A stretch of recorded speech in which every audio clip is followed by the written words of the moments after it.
छठवां प्रश्न, कहा जाता है कि रावण भी ब्रह्मज्ञानी था। क्या रावण उसकी मर्जी से नहीं था? क्या रामलीला सच में ही राम की लीला थी? निश्चित ही रावण ब्रह्मज्ञानी था और रावण के साथ बहुत अनाचार हुआ है। और दक्षिण में जो आज रावण के प्रति फिर से समादर का भाव पैदा हो रहा है, वो अगर ठीक रास्ता ले ले तो अतीत में हमने जो भूल की है उसका सुधार हो सकता है। लेकिन वो भी गलत रास्ता लेता मालूम पड़ रहा है दक्षिण का आंदोलन। वो रावण को तो आदर देना शुरू कर रहे हैं, राम को अनादर देना शुरू कर रहे हैं।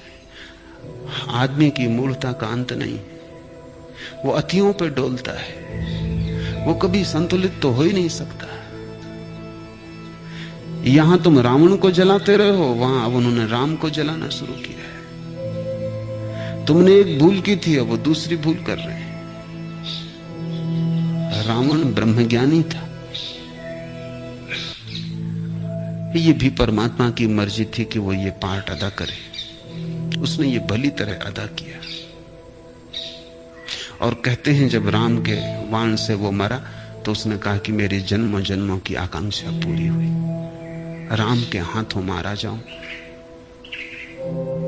इससे बड़ी और कोई आकांक्षा हो भी नहीं सकती, क्योंकि जो राम के हाथ मारा गया वो सीधा मोक्ष चला जाता है।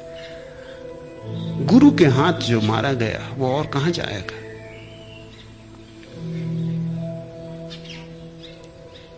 और जैसे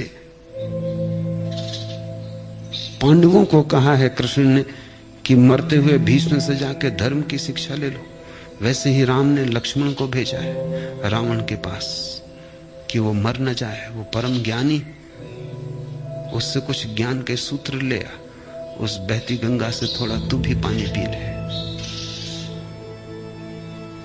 लेकिन कठिनाई क्या है? कठिनाई हमारी यह है कि हमारी समझ चुनाव की है। अगर हम राम को चुनते हैं तो रावण दुश्मन हो गया, अगर हम रावण को चुनते हैं तो राम दुश्मन हो गए। और दोनों को तो हम चुन नहीं सकते, क्योंकि हमको लगता है दोनों तो बड़े विरोधी हैं, इनको हम कैसे चुने?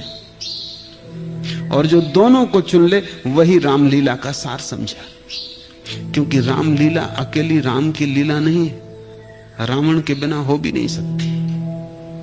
थोड़ा रावण को हटा लो रामलीला से, फिर रामलीला बिल्कुल ठप हो जाएगी, वहीं गिर जाएगी,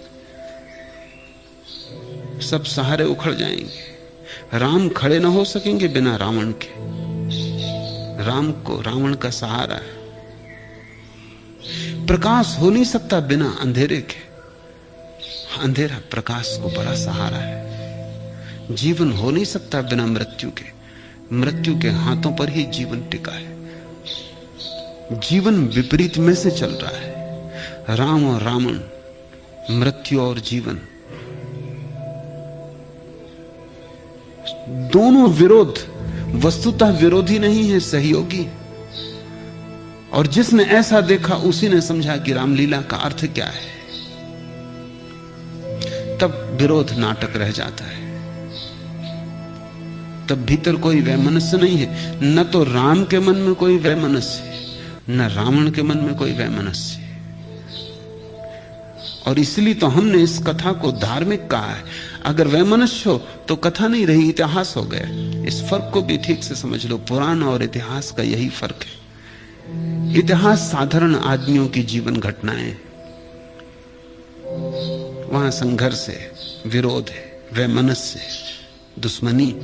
पुराण नाटक है, लीला है, वहां वास्तविक नहीं है वैमनस्य, दिखावा है, खेल है। जो मिला है अभिनय उसे पूरा करना है। कथा यह है कि वाल्मीकि ने राम के होने के पहले ही रामायण लिखी। अब जब लिखी दी थी तो फिर राम को पूरा करना पड़ा, कर भी क्या सकते। जब वाल्मीकि जैसा आदमी लिख दे तो तुम करोगे क्या? फिर उसको पूरा करना ही पड़ा। ये बड़ी मीठी बात है। दृष्टा कह देते हैं, फिर उसे पूरा करना पड़ता है।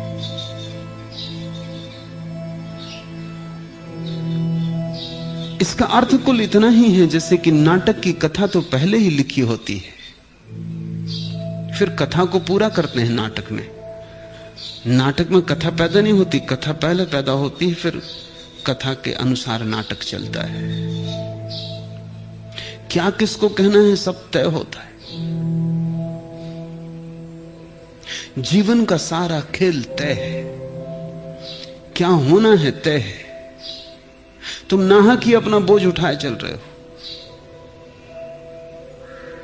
अगर तुम समझ लो कि सिर्फ नाटक है जीवन, तो तुम्हारा जीवन रामलीला हो गया, तुम पुराण पुरुष हो गए, फिर तुम्हारा इतिहास से कोई नाता ना रहा। फिर तुम इस भ्रांति में नहीं हो कि तुम कर रहे हो, फिर तुम जानते हो कि जो उसने कहा है हो रहा है, हम उसकी मर्जी पूरी कर रहे हैं। अगर वो रावण बनने को कहे तो ठीक, रावण को तुम मार तो नहीं डालते।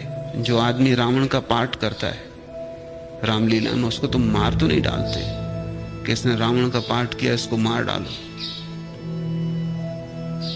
जैसे मंच के बाहर आया, बात खत्म हो गई। अगर उसने पाठ अच्छा किया तो उसे भी तगमे देते हो। असली सवाल पाठ अच्छा करने का है। राम का हो कि रावण का, यह बात अर्थपूर्ण नहीं। ढंग से पूरा किया जाए, कुशलता से पूरा किया जाए, अभिनय पूरा पूरा हो, तो तुम पुराण पुरुष हो गए। लड़ो बिना वैमनस्य के, संघर्ष करो बिना किसी अपने मन के। जहां जीवन ले जाए बहो, तब तुम्हारे जीवन में लीला आ गई। लीला आते ही निर्भर हो जाता है मन। लीला आते ही चित्त की सब उलझने कट जाती हैं। जब खेल ही है तो चिंता क्या रही, फिर एक सपना हो जाता है। इसी अर्थ में हमने संसार को माया कहा है। माया का अर्थ इतना ही है कि तुम माया की तरह इसे लेना। अगर तुम इसे माया की तरह ले सको तो भीतर तुम ब्रह्म को खोज लोगे। अगर तुमने इसे सत्य की तरह लिया तो तुम भीतर के ब्रह्म को गंवा दोगे।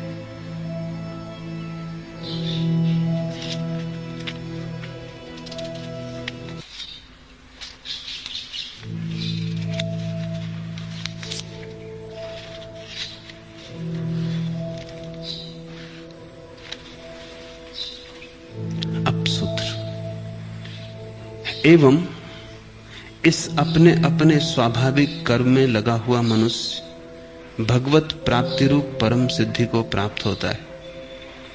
परंतु जिस प्रकार से अपने स्वाभाविक कर्म में लगा हुआ मनुष्य परम सिद्धि को प्राप्त होता है, उस विधि को तू मेरे से सुन। हे अर्जुन, जिस परमात्मा से सर्वभूतों की उत्पत्ति हुई है और जिससे यह सर्व जगत व्याप्त है, उस परमेश्वर को अपने स्वाभाविक कर्म द्वारा पूजकर मनुष्य परम सिद्धि को प्राप्त होता है। तुम्हारी जीवन धारा ही तुम्हारी पूजा हो, उससे अन्यथा पूजा की कोई भी जरूरत नहीं है। तुम जो कर रहे हो उसके ही फूल तुम उसके चरणों में चढ़ा दो, किन्हीं और फूलों को तोड़कर लाने की जरूरत नहीं है। तुम्हारा कर्म ही तुम्हारा अर्थ, तुम्हारा कर्म ही तुम्हारी अर्चना हो जाए। हे अर्जुन, जिस परमात्मा से सर्वभूतों की उत्पत्ति हुई है और जिससे यह सर्व जगत व्याप्त है, उस परमेश्वर को अपने स्वाभाविक कर्म द्वारा पूजकर मनुष्य परम सिद्धि को प्राप्त होता है। इसलिए कर्मों को बदलने की व्यर्थ की झंझट में मत पड़ना। जो करते हो उस करने को ही उसके चरणों में चढ़ा देना। कह देना कि अब तू ही कर, मैं तेरा उपकरण हुआ। अब मेरे हाथ में तेरे हाथ हो, मेरी आंख में तेरी आंख हो, मेरे हृदय में तू धड़क, वही धड़क रहा है। तुमने नाहक की नासमझी कर ली, तुम बीच में अकारण आ गए हो। इसलिए अच्छी प्रकार आचरण किए हुए दूसरे के धर्म से गुण रहित भी अपना धर्म श्रेष्ठ है, क्योंकि स्वभाव से नियत किए हुए स्वधर्म रूप कर्म को करता हुआ मनुष्य पाप को नहीं प्राप्त होता। और कृष्ण कहते हैं दूर के ढोल सुहावने हैं, उनसे बचना। ये सदा होता है कि दूसरा तुम्हें ज्यादा ठीक स्थिति में मालूम पड़ता है। ऐसा है नहीं कि वो ठीक स्थिति में मालूम पड़ता है, उसके कारण है क्योंकि दूसरे के भीतर को तो तुम देख नहीं पाते, ना उसकी पीड़ा को, न उसके दंश को, न उसके नरक को। तुम देख पाते हो उसके ऊपर के व्यवहार को, उसकी परिधि को, उसके आवरण को। मुस्कुराता हुआ देखते हो तुम अपने पड़ोसी को, तुम सोचते हो पता नहीं कितने आनंद में। वो भी तुम्हें मुस्कुराता हुआ देखता है बाहर खड़ा हुआ, वो भी सोचता है पता नहीं तुम कितने आनंद में हो। ऐसा धोखा चलता है, न तुम आनंद में हो न वो आनंद में है। हर आदमी को ऐसा ही लग रहा है कि सारी दुनिया सुखी मालूम पड़ती है एक मुझको छोड़कर। हे परमात्मा, मुझी को क्यों दुख दिए चला जाता है? क्योंकि तुम्हें अपने भीतर की पीड़ा दिखाई पड़ती है और दूसरे का बाहर का रूप दिखाई पड़ता है। बाहर तो सभी साथ समझ के चल रहे हैं, तुम भी चल रहे हो। तुम भी किसी की शादी में जाते हो तो जाके रोती शक्ल नहीं ले जाते, हंसते मुस्कुराते सज के नहा धोकर कपड़े पहनकर पहुंच जाते। वहां एक रौनक है और ऐसा लगता है कि सारी दुनिया प्रसन्न है। सड़कों पर चलते लोगों को देखो, सांझ सब हंसी खुशी मालूम पड़ती है, लेकिन लोगों के जीवन में भीतर झांको और दुख ही दुख है। जितने भीतर जाओगे उतना दुख पाओगे। इसलिए किसी के ऊपर के रूप और आवरण को देख कर मत भटक जाना और ये मत सोचने लगना कि अच्छा होता कि मैं ब्राह्मण होता, कि देखो ब्राह्मण कितने मजे में रह रहा है, कि अच्छा होता मैं क्षत्रिय होता, कि क्षत्रिय कितने मजे में रह रहा है। अब ये बहुत हैरानी की बात है कि सम्राट भी ईर्ष्या से भर जाते हैं साधारण आदमियों को देखकर, क्योंकि उनको लगता है साधारण आदमी बड़े मजे में रह रहे हैं। सुना है मैंने कि नेपोलियन लंबा नहीं था, ऊंचाई उसकी ज्यादा नहीं थी, उसके सिपाही उससे बहुत लंबे थे। इससे उसे बड़ी पीड़ा होती थी। वो सम्राट भी हो गया, महासम्राट हो गया, लेकिन जब भी कोई लंबा आदमी देख लेता उसके प्राण में दंश हो जाता।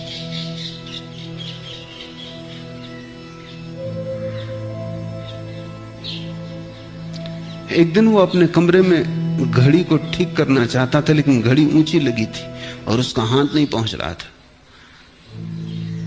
तो उसके काया रक्षक ने, बॉडीगार्ड ने कहा, रुकिए, मैं आपसे बड़ा हूं, मैं ठीक किए देता हूं। नेपोलियन ने कहा, क्षमा मांगो इस वचन के लिए, तुम मुझसे लंबे हो, बड़े नहीं। उसको मन में सदा पीड़ा थी कि लोग लंबे, वो छोटा था, जरा बौना था। तुमने कभी पंडित नेहरू के चित्र देखे माउंटबेटन और लेडी माउंटबेटन के साथ? तुम बहुत हैरान होगे। मैंने जितने चित्र देखे उनमें हमेशा वो सीढ़ियों पर खड़े, माउंटबेटन 2 सीढ़ियां नीचे खड़े, वो सीढ़ी पर खड़े। लेडी माउंटबेटन 1 सीढ़ी नीचे खड़ी, वो 1 सीढ़ी ऊपर खड़े, क्योंकि वो 5 फीट 5 इंच। और लेडी माउंटबेटन और माउंटबेटन ऐसे लंबे आदमी जरा मुश्किल से खोजे जा सकते।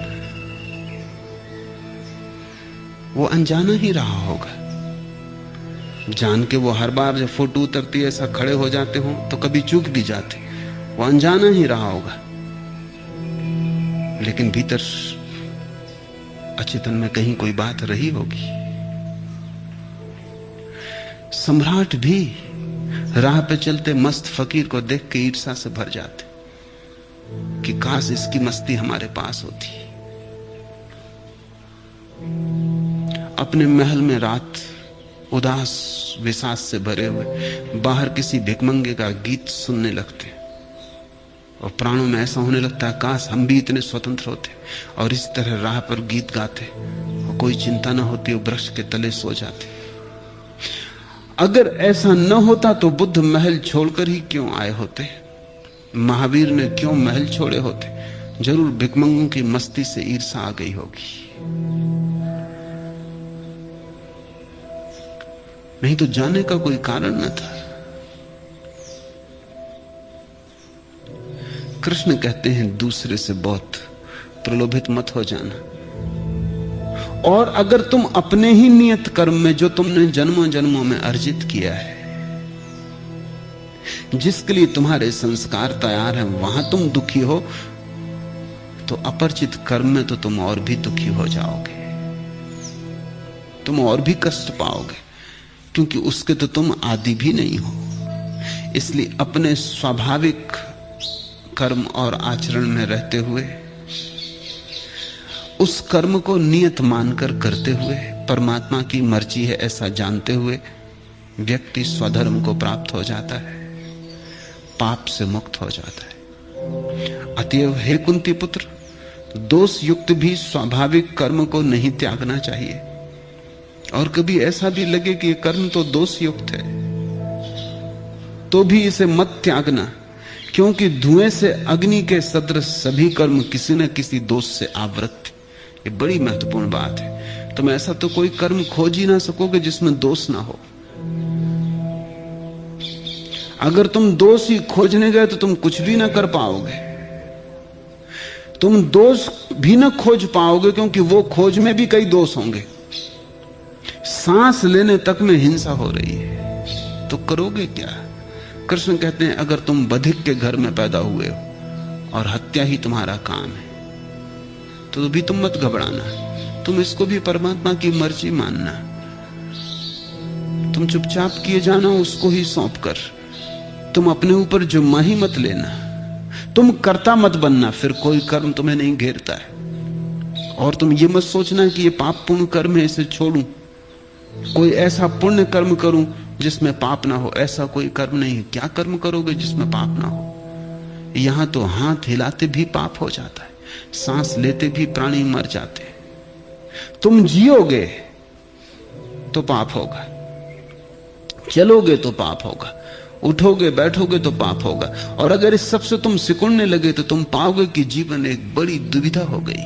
कहते हैं महावीर रात करवट भी नहीं बदलते, क्योंकि वो डरते हैं कि कहीं रात करवट बदली, कहीं कोई कीड़ा मकोड़ा आ गया हो, रात सड़क के पास बैठ गया हो, दब जाए, तो रात भर एक ही करवट सोए रहते। अब ये भी बड़ी अजीब सी अवस्था हो जाएगी। महावीर भोजन करने में भयभीत, क्योंकि पाप होगा। खेती बाड़ी करने में भयभीत है, क्योंकि पौधे मरेंगे, कटेंगे। चलने में डरते हैं, क्योंकि कहीं कोई कीड़ा मकोड़ा ना मर जाए। वर्षा में चलना रोक देते हैं, क्योंकि वर्षा में बहुत कीड़े मकोड़े पैदा हो जाते। रात नहीं निकलते, अंधेरे में बाहर नहीं जाते, क्योंकि अंधेरे में कोई दब जाए, कोई हिंसा हो जाए। अब इतने भयभीत हो जाओगे और तो भी हिंसा होती ही रहेगी। श्वास तो लोगे, पलक तो झपोगे, ओंठ तो खोलोगे। एक बार ओंठ के खुलने और बंद होने में कोई 1 लाख कीटाणु मर जाते। तो महावीर 12 साल मौन रह गए कि ओंठ ही नहीं खोलेंगे। अब महावीर के भक्तों का एक वर्ग है जो मुंह पे पट्टी बांधे हुए, वो इसी डर से कि मुंह से जो गर्म हवा निकलती वो जब दूर तक जाती है तो कई कीटाणुओं को मार देती, तो वो दूर तक न जाए। मगर फिर भी गर्म हवा तो निकलती ही रहेगी। स्नान न करो, क्योंकि जल के कीटाणु मर जाएंगे। क्या करोगे? ऐसे अगर जिए तो तुम नरक बना लोगे चारों तरफ। और फिर भी कर्म तो दोष युक्त है ही। जैसे हर जगह अग्नि है वहां धुआं है, ऐसे जहां कर्म है वहां दोष। तो फिर क्या उपाय है? एक ही उपाय है कि तुम करता मत रहो। तुम उससे कह दो तू जो करवाएगा हम करते रहेंगे, हम तेरे संदेश वाहक। जैसे पोस्टमैन आता है चिट्ठी लेके, अब किसी ने गाली लिख दी चिट्ठी में, इसलिए पोस्टमैन जिम्मेवार नहीं कि तुम उससे लड़ने लगते हो कि उठा लेते हो, लटकी खड़ा रहे, कहां जाता है तू, ये चिट्ठी यहां क्यों लेके आया। या कोई प्रेम पत्र ले आया तो तुम उससे कोई गले लगा के और नाचने नहीं लगते हो। तुम जानते हो कि तो पोस्टमैन है, चिट्ठी कोई और भेज रहा है, ये तो सिर्फ बेचारा बोझा ढोता ले आता है, घर तक पहुंचा देता है। परमात्मा करता हो जाए और तुम केवल उसके उपकरण। इसलिए फिर जो भी कर्म नियति से, प्रकृति से, स्वभाव से, संयोग से तुम्हें मिल गया है, तुम चुपचाप उसे किए चले जाओ। कर्ता भाव छोड़ दो, जहां भी हो वहीं कर्ता भाव छोड़ दो। कृष्ण का सारा जोर है कर्ता भाव छोड़ देने पर, कर्म को छोड़ने पर नहीं, क्योंकि छोड़ छोड़ के भी कहां जाओगे, जहां जाओगे कर्म तुम्हें घेरे ही रहेगा। हे कुंती पुत्र, दोष युक्त भी स्वाभाविक कर्म को त्यागना नहीं, क्योंकि धुएं से अग्नि के सदृश सभी कर्म किसी न किसी दोष से आवृत। आज इतना ही।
तो स्वागत है आपका इस एक और नई वीडियो के, इस एक और नए डीपर डाइव सेक्शन में। तो जैसा कि आपने इस पूरी वीडियो में सुना होगा, अगर आपने ढंग से समझा होगा तो आप ये समझ पाए होंगे कि यहाँ बात हम राम और रावण की नहीं कर रहे थे।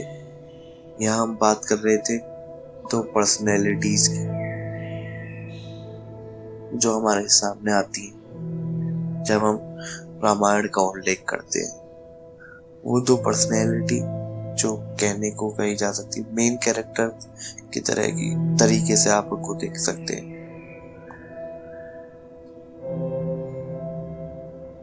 अर्जुन इनके बारे में जो खूब चर्चा करी है वो हमारे लिए बहुत ज्यादा जरूरी है, और मैं समझता हूँ कि अगर हम उस तरीके से चीजों को देखने लगे तो उससे अच्छा कुछ और हो ही नहीं सकता।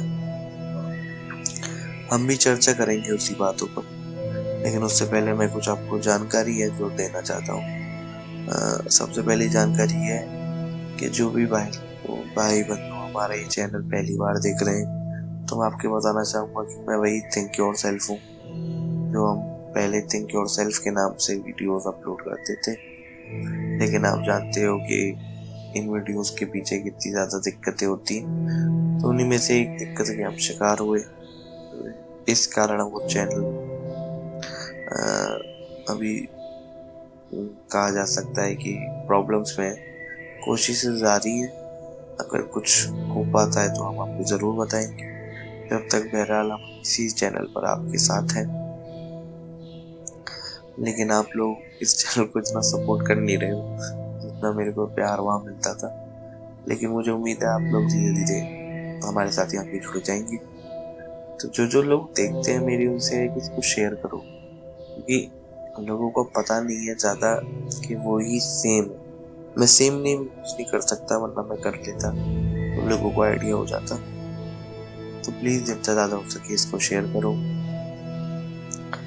दूसरी बात, आप देख रहे होंगे शायद इंस्टाग्राम की लिंक जो भी मौजूद है वो भी शायद वर्क नहीं कर रही है। एज ऑलवेज इंस्टाग्राम पर भी अकाउंट पर दिक्कत आई है, मास रिपोर्टिंग हुई है। जितने भी अकाउंट इस टाइप का कंटेंट डालते थे, तो मेरा अकाउंट भी वहाँ फंस गया है। तो इंस्टाग्राम का अकाउंट भी दोबारा बनाना पड़ेगा।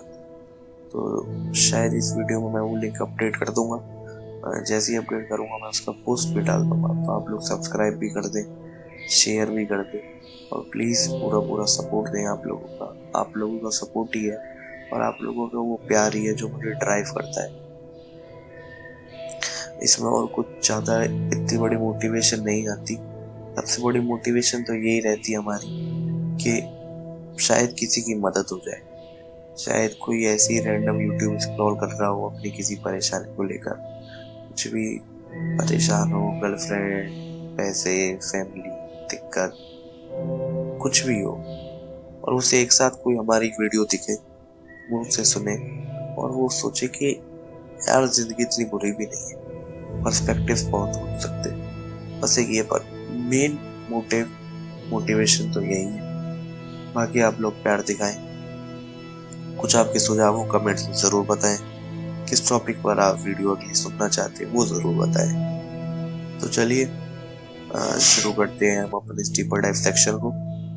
छोटा डीपर डाइव सेक्शन होगा, तो पीओवी सेक्शन में ही सारी बातें कवर्ड होंगी, जिसमें कि हम मॉडर्न साइंस की मेजरली बात कर रहे होंगे। अदर फिलोसोफर्स ने किस तरीके से बात करी उसके बारे में भी काफी चर्चा होगी। तो चलिए शुरू करते हैं। ओशो कहते हैं राम और रावण विरोधी नहीं, पूरक है। और हम देखते हैं तो साइकोलॉजी में कहा जाता है लाइट और शेडो दोनों मिलकर पर्सनैलिटी को पूरा बनाते हैं। जंग की शेडो थ्योरी इसी बात की साइंटिफिक पुष्टि है। ये ओशो की कही गई बात ओशो के द्वारा बस किसी रैंडम थॉट पर आधारित नहीं थी। मैं इसके आपको इतने ज्यादा साइंटिफिक प्रूफ, इतने ज्यादा अदर साइकोलॉजिकल प्रूफ दूंगा कि आप ये मानोगे कि ये बात सच है। और दुनिया को देखने का तरीका अगर हम पढ़ते हैं ना कि बेस्टेस्ट अप्रोच शायद यही है। इसको अगर हम थोड़ा कट डाउन करें, क्योंकि बड़ी बड़ी बातें ना करें, तो ये क्या है? ये अप्रोच जहाँ हम किसी को पूरा नहीं मानते, हम हर चीजों को जोड़कर देखते हैं। हमारे लिए राम और रावण के लिए राम और रावण की पर्सनैलिटीज, उनके ट्रेड्स, उनकी हरकतें, उनकी उनकी चीजें मैटर करती हैं, ना कि वो एक इमेज, ये गॉड,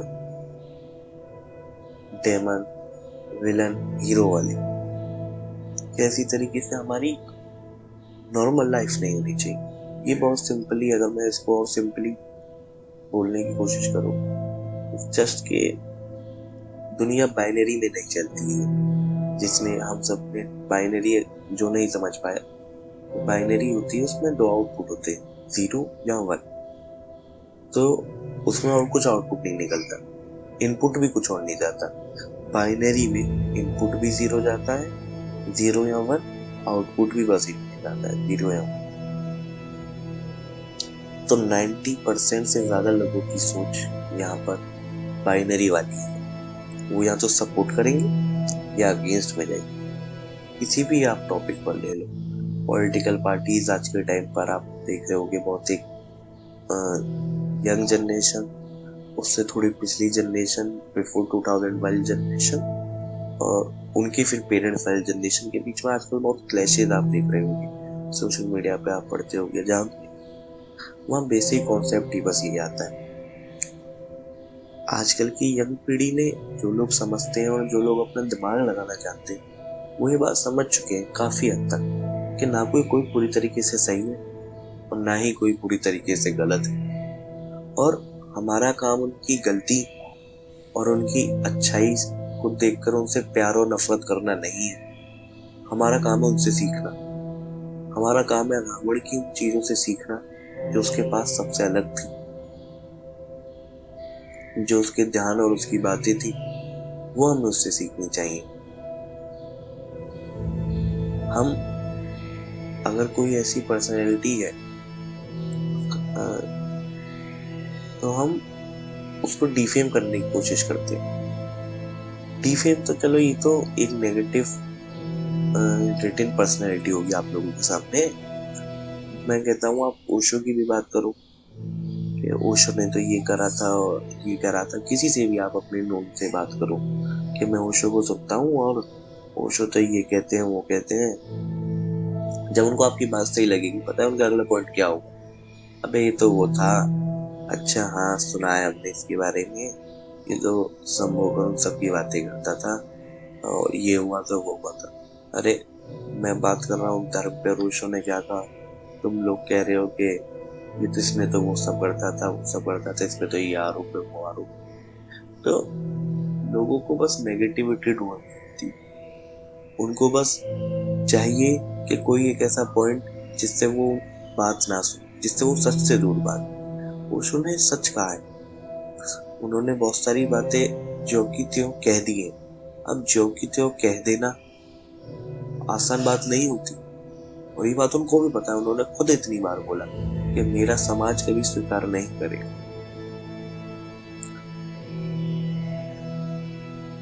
ये होती है थ्योरी ऑफ बीइंग मिसअंडरस्टूड।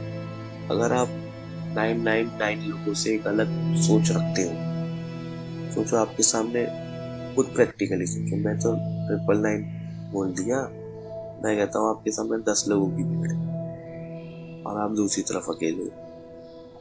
कोई सी भी सिचुएशन हो, मारना हो वहाँ, पीटना हो वहाँ, डिस्कशन करना होगा, खुद सोचो कितना ज्यादा कठिन होगा वहां पे आपके लिए स्टैंड करना।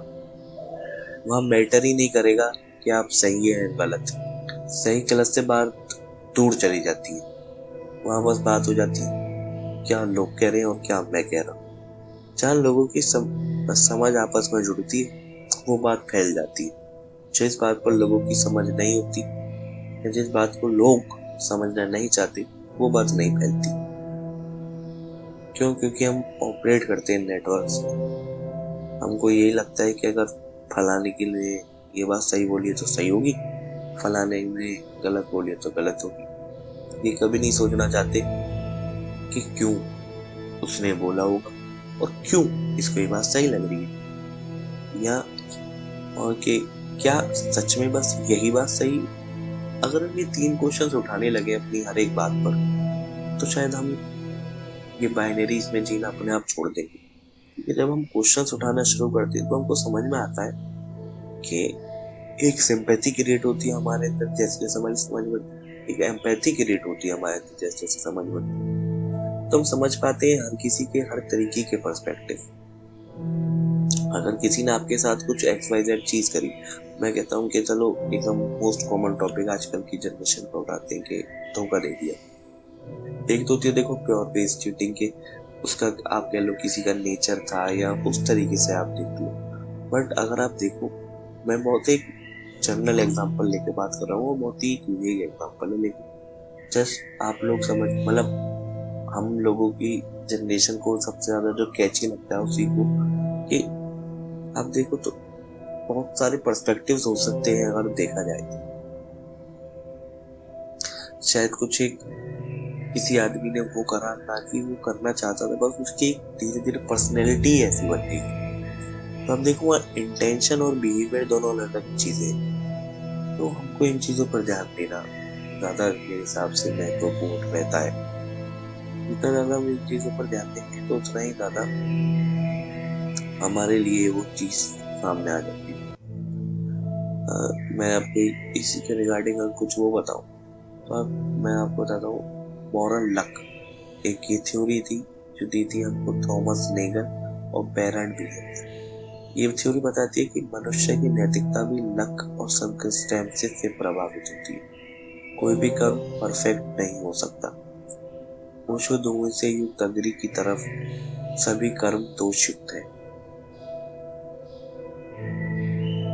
अगर हम इसको और ज्यादा, मैं आपको उसके बारे में एक दो और रिसर्चेस और बताना चाहूँ तो मैं आपको बताऊंगा कि लियो फेस्टिंगर सोशल कंपैरिजन थ्योरी दी हो। ये फेस्टिंगर की रिपोर्ट में है कि इंसान अपनी वैल्यू को दूसरों से तुलना करके जज करता है। ये ठीक ओशो की बात को बताती है कि तुम अपना दुख देखते हो दूसरों का केवल बाहरी आवरण। तुम्हें अपना दुख सबसे बड़ा लगता है और दूसरे का वो जो वो बता रहा है। तुम भी तो दुनिया को कुछ और बता रहे हो, कभी ऐसे क्यों नहीं बोलते।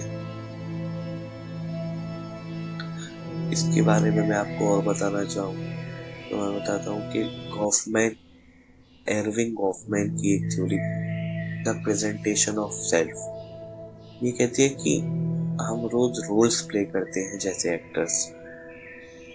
सेल्फ कोई फिक्स्ड आइडेंटिटी नहीं, बल्कि मंच पर बदलते किरदार है। अगर आप एक ओशो का डिस्कोर्स सुनो, मैं कोशिश करूंगा उसको जल्दी से जल्दी चैनल पर डालने की। वो कितना ज्यादा परफेक्ट इस चीज को समझाता है। तो आपने अगर स्टोरी गीता सुनी तो उसमें उल्लेख है कि दृष्टा मत बनो, सॉरी, हाँ, दृश्य मत बनो, दृष्टा बनो, चीजों को देखने वाले बनो।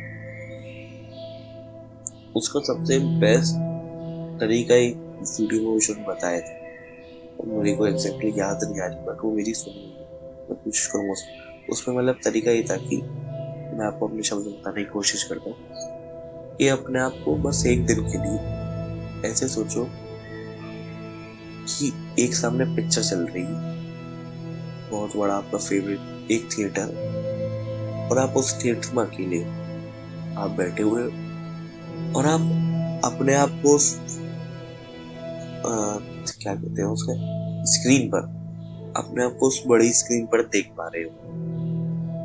मतलब क्या, अगर आप सब लोग खाना खा रहे हो तो आप उसको ऐसे मत देखो मैं खाना खा रहा हूँ, आप उसको देखो कि अरे वाह, कि मैं थिएटर में बैठा हुआ हूँ और मेरे सामने कोई खाना खा रहा है, मेरे सामने मतलब स्क्रीन पर कोई खाना खा रहा है, मतलब कि मैं बैठा हुआ हूँ और वो अच्छा अब एक्टर खाना खा रहा है। बस एक दिन अगर आप इस तरीके से जी कर देखोगे, बस एक दिन, सारे पर्सपेक्टिव, सारी पुरानी भ्रांतियां, सारे नियम कायदे सब खत्म हो जाए। एक सोशियोलॉजी में थ्योरी होती है रोल थ्योरी, वो कहती है कि identity emerges from roles, not internal essence. यही बात है, जो आप इसको समझो तो वही है कि रामलीला में रावण करने वाले को मंच के बाहर मारते नहीं, क्योंकि वह सिर्फ भूमिका थी, वरना तो उस हिसाब से उसको सच में मार देना चाहिए। इसके बारे में अगर आपको बताऊं थोड़ी और इसमें विचार में आप अगर आपको कोशिश करूं तो स्पिनोजा's व्यू ऑन गुडविल। स्पिनोजा एक बहुत जाने माने फिलोसोफर रहे, इन्होंने एक बहुत अच्छे बुरे के ऊपर इन्होंने अपनी बहुत अच्छी तरीके से बातें कही। ये कहते हैं कि गुड और एविल कोई कॉस्मिक रियलिटी नहीं, बल्कि मानव मन की इंटेलेक्चुअल लिमिटेशन है। हम किसी घटना को अपने कंफर्ट, फियर और डिजायर और सर्वाइवल की लेंस से देखते हैं, इसलिए तो हमें पसंद आए वह गुड लोग लगने लगते हैं जो हमारे कंडीशन के विरुद्ध और एविल दिखाई पड़ता है। लेकिन इस पूर्णता के अनुसार नेचर यानी प्रकृति किसी मॉरल स्केल पर काम नहीं करती। नेचर सिर्फ अपने लॉस के अनुसार बह रही है, without judgment, without place, without condition. अब देखोगे नेचर में कुछ सही या गलत नहीं, वहां बस जो है वो है।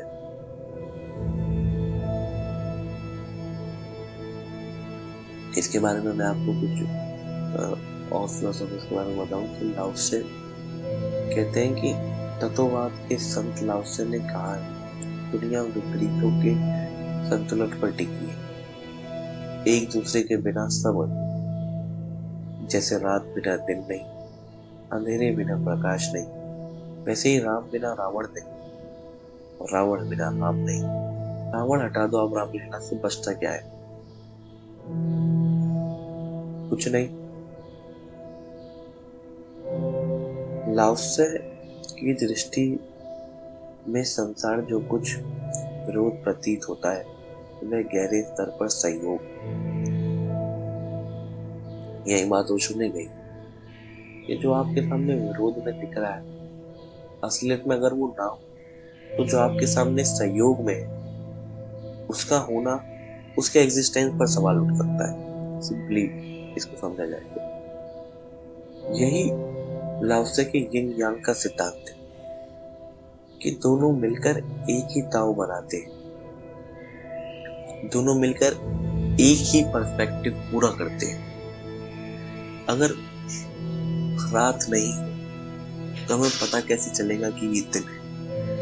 बहुत सिंपली, अगर अंधेरा ही नहीं, अब ये बताओ, जैसे बहुत सिंपल, हम अंधेरे को गलत मानते कि अंधेरा गलत है या ये है वो मानते हैं, रात में ये नहीं करना चाहिए, वो नहीं होना चाहिए, फलाना ढिमकाना, कितनी सारी बातें आप सुनते हो।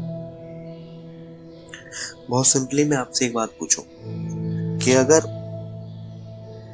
रात ना हो, एक पर्टिकुलर टाइम पे आपके सामने अंधेरा ना आए, तो आपको कैसे पता चलेगा कि जिसमें आप हो वो उजाला है, वो प्रकाश है? अंधेरा ही है जो इस प्रकाश का एग्जिस्टेंस है। अगर अंधेरा ही ना हो तो प्रकाश की कोई वैल्यू नहीं।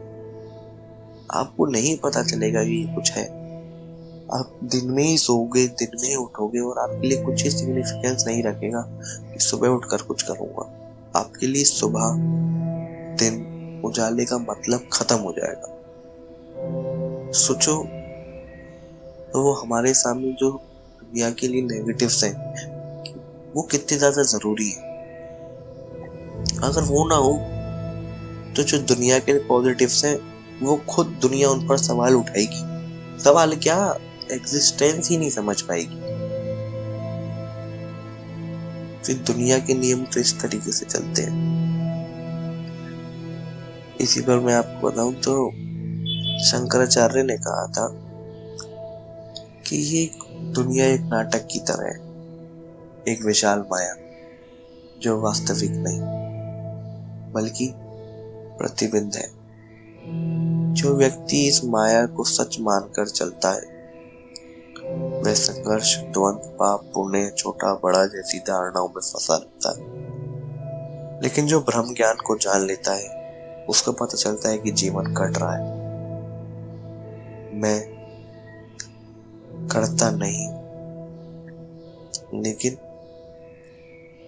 अहम करता नस्मी, लेकिन सब चीजें घट रही हैं। और इसमें शंकराचार्य की जब मैं बात करता हूँ अपनी वीडियोस में, तो मैं उन शंकराचार्यों की बात नहीं कर रहा हूँ जिनको आप जानते हो, यानी जो अब आप टीवी पर देखते हो या जो आज के टाइम पर देखते हो। और जिनकी बात ओशो करते हैं, ये भी वो शंकराचार्य नहीं। अब ओशो के टाइम पर तो ये लोग नहीं थे, ओशो के टाइम पर कुछ और थे। असलियत में सबसे पहले एक शंकराचार्य थे। ओशो हमेशा बस उनकी बात करते हैं। उसके आगे आने वाली जो पीढ़ी दर पीढ़ी एक चीज शुरू हो गई है, उसके बारे में कभी ओशो ने उसके बारे में चर्चा करी है। ये पीढ़ी सही है या गलत है? सही गलत तो क्या ही है, मतलब असलियत में इस पीढ़ी ने कितना ज्यादा वो करा है। एक अलग तरीके से वो दुनिया को ले गए हैं, लेकिन जो असली शंकराचार्य के मैसेजेस थे, सबसे पहले शंकराचार्य के मैसेजेस थे, ओशो हमेशा उनकी चर्चा करते हैं। तो जब भी आप ये वर्ड सुना करो तो यही समझा करो, और यही हमारे लिए हो जाता है, मैटर कर जाता है। हम एक देखते हैं कि मॉडर्न न्यूरोसाइंस में एक बेंजामिन लिबर्ट एक्सपेरिमेंट हुआ। इसमें लिबर्ट साइंटिस्ट का नाम बेंजामिन लिबर्ट ही था, लिबर्ट LIBERT। इनके एक्सपेरिमेंट बताता है कि हमारा दिमाग हमारा निर्णय पहले से ले लेता है, और आई डिसाइडेड वाली फीलिंग बाद में आती है। ये ठीक उसी तरीके से कि तुम करता नहीं, सिर्फ माध्यम।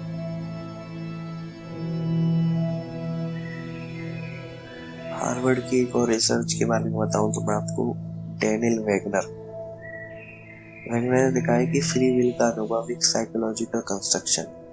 हमारा मन फैसला करने का इल्यूजन क्रिएट करता है ताकि सेल्फ स्टोरी बनी रहे, और यही हमारी रियलिटी है। क्या हमारे सारे डिसीजंस हमारे हैं, या वो सारे डिसीजंस वो हैं जो हमारे आसपास के लोगों ने हमारे सबकॉन्शियस माइंड में दिए हुए हैं, और बस हम उनको अनकॉन्शियसली लिए जाते हैं। शादी का डिसीजन क्या आपका खुद का है? जो शादीशुदा लोग मेरी बातें सुन रहे हैं वो कमेंट में जरूर बताएं मेरे को कि जो आपने शादी करी, क्या इसका डिसीजन आपका सच में खुद का था या बस इसलिए था क्योंकि सब करते आई। नियम यही है, 25-26 के हो जाओ, नौकरी कर लो, उसके बाद क्या, शादी। ये काफी यंग लोग सुनते हैं मेरी बातों को, लेकिन ये भी बहुत लोग सुनते हैं। 25 से 40 की उम्र के भी लोग, बहुत ज्यादा लोग सुनते हैं। मतलब थिंक योरसेल्फ वाले चैनल पर तो सुनते थे, तो उसी से अंदाजा लगा रहा हूँ सेम ही ऑडियंस है कि यहाँ भी। आप लोग प्लीज जरूर बताओ। मेरा एक बहुत सिंपल मोटिव है जो मैं क्रिएट करना चाहता हूँ। मेरा कमेंट सेक्शन ज्यादातर ये भरा हो लोगों के खुद के एक्सपीरियंसेस जो इन बातों को सुनकर हैं। इन बातों को सुनकर जो लोग पहली बार सुन रहे हैं या समझ रहे हैं, उन्होंने जो खुद कर लिया है उसके बाद उनको क्या लगता है, क्या उन्होंने किस पर्सपेक्टिव से चीजें करी थी। फॉर एग्जाम्पल, किसी ने जैसे शादी करी, और जब हम शादी की बात करते हैं उस शादी की बात बहुत अलग एक नए पर्सपेक्टिव से करते हैं। तो जब आप शादी कर चुके हो ऑलरेडी, उसके बाद अगर आप इन बातों को सुनो तो आपके मन में क्या आता है, आपका थॉट क्या होता है, आपके मन में क्या क्रिएट होती है। क्या वो एक डाउट आ जाता है या आप उसको फिर डिफेंड करने चले जाते हो? क्या आपके मन में सबसे पहला थॉट क्रिएट होता है, उसको प्लीज कमेंट्स में जरूर लिखा करो। तो जो बाकी के लोग हैं ना, जो आपसे कम उम्र के हैं या जो उन्होंने वो चीज नहीं करी है, उनके लिए एक बहुत बड़ा एक्सपीरियंस शेयर होने वाली बात है। आपको ऐसे डिस्कशन बहुत जगह मिल जाएंगे, लेकिन इन्हीं वीडियोस के अगर हम नीचे डिस्कशन शुरू करें, आई थिंक हमारी कम्युनिटी के लिए बहुत ज्यादा हेल्पफुल होगा। जो लोग आते हैं, सुनते हैं, समझते हैं, एक रियल लाइफ वर्ल्ड एग्जांपल, एक रियल बिल्कुल प्रैक्टिकल एग्जांपल जब वो देखेंगे, पढ़ेंगे, तो उनको सारी बातें कनेक्टेड लगेंगी, ना कि बस एक थ्योरी लगेगी। होता क्या है ना, हम इन सब बातों को थ्योरी के तरीके से पकड़ लेते हैं, बढ़िया है बढ़िया है बढ़िया है, याद कर लिया किसी बातों को, लेकिन अप्लाई जीरो। तो ये ना गलत हो जाती है सारी बात। तो चलिए अब मैं सम अप करता हूँ हमारे इस सेक्शन को। जिसने यहाँ तक सुना, सबसे पहले उसके लिए बहुत बहुत बहुत ज्यादा धन्यवाद। आपने यहाँ तक हमारी वीडियो को अगर सुना है तो प्लीज कमेंट्स में जरूर बताएं। जो मैंने आपसे आज डिमांड करी है, एक रिक्वेस्ट करी है, प्लीज उसको फुलफिल करें हमारे कमेंट्स में। सब्सक्राइब शेयर तो करें ही करें प्लीज, सपोर्ट की बहुत ज्यादा जरूरत है इस वक्त। तो इसलिए हमारे साथ जुड़े और ये सवाल अपने आप से हमेशा पूछते रहें और अपने आप को एक संदेश देते रहें, तुम जीवन के कर्ता नहीं साक्षी हो। विपरीत तुम्हारा शत्रु नहीं, तुम्हारे विकास का आधार है। कर्म हमेशा पूर्ण रहेंगे, पर तुम्हारा संपूर्ण भावना पूर्ण हो सकती है। और जब तुम भूमिका निभाते हुए भी भीतर से मुक्त हो जाते, तभी जीवन एक लीला होता है। धन्यवाद। मिलते हैं आपसे अगली वीडियो, एक और नई डीप डाइव सेक्शन।